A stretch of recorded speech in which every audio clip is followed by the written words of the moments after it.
ఏండి Meesho delivery boy మోసం గురించి చెప్తున్నాను కదా! దానికి కంటిన్యూషన్ వీడియో అనమాట ఇది.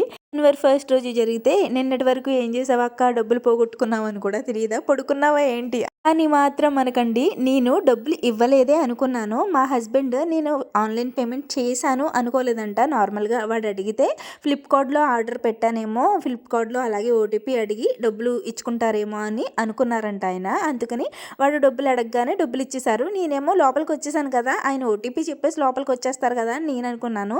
అలా ఆ టాపిక్ లేదనమాట. ఎప్పుడు నేను క్యాష్ ఆన్ డెలివరీ పెడతాను. ఆన్‌లైన్ పేమెంట్ చేయను. అందుకని మా హస్బెండ్ కూడా కన్‌ఫ్యూజ్ అవ్వలేదు. నేను ఎప్పుడు క్యాష్ ఆన్ డెలివరీయే కదా! అని డబ్బులు ఇచ్చేసి వచ్చేసారు లోపలికి.